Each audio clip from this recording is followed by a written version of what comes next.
The Romans were not the first to use dogs in war. The Egyptians, Persians, and Greeks all trained dogs to guard, hunt, and even fight. But Rome perfected the art of the war dog. They adopted the Molossian hound, a massive, muscular breed from the mountains of Epirus. These dogs were legends in their own time, so powerful that even Aristotle wrote about them. They could bring down wolves, defend flocks from lions, and when trained for battle, terrify men. The Romans gave them a new purpose. Canes pugnaces, dogs of war. War dogs have walked alongside man for thousands of years. Egyptians used them as guards and hunters. Persians and Greeks trained them for battle. Alexander the Great's armies marched with dogs across Asia. But when Rome rose, it took the war dog to a new level of terror. They discovered the Molossian hound, a giant, muscular dog from Epirus, strong enough to face wolves and lions. Romans saw not a companion, but a weapon. They called them canes pugnaces, dogs of war. Massive jaws, unshakable courage, a natural-born soldier. These dogs would march at the front of Rome's greatest legions, changing the course of history on 4 legs.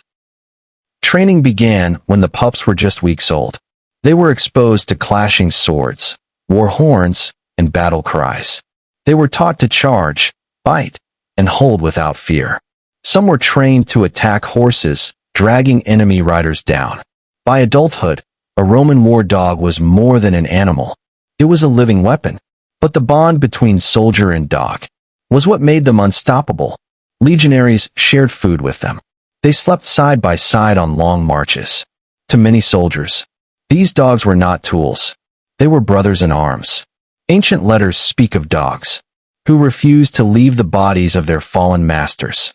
One story tells of a dog that guarded its dead soldier until it too was killed. Loyalty was their armor. Roman war dogs didn't just rely on teeth. They were armored for battle.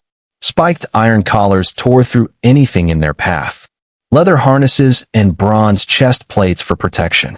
Some carried small blades or hooks on their sides.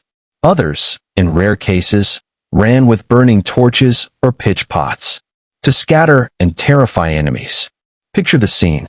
A silent field, then a wave of armored dogs charging through smoke. Growls mixing with the screams of men and horses. This was psychological warfare. Many Celtic and Germanic warriors broke ranks before the dogs even reached them. The Romans had created a perfect terror weapon. Roman war dogs served across the empire. In Gaul against Celtic tribes. In Britannia against rebellious warriors. In Germania's forests, where ambushes were deadly. At night, they guarded camps, alerting soldiers to danger before arrows flew. In battle, they charged first, breaking formations and sowing chaos. Some historians even believe they were used in naval battles, leaping from ships to clear enemy decks.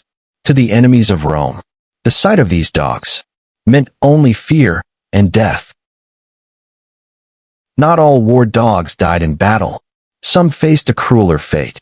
In the Colosseum, dogs were used in gladiatorial games, fighting lions and leopards, chasing down condemned criminals, dying for the amusement of the Roman crowd. From the battlefield to the arena, their loyalty was exploited, but their bravery was undeniable.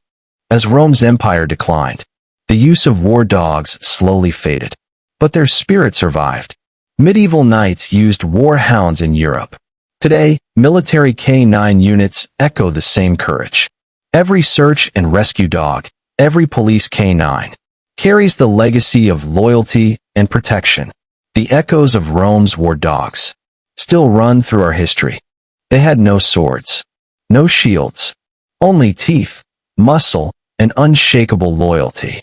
They ran into history, not for gold, not for glory, but for the man they loved and followed.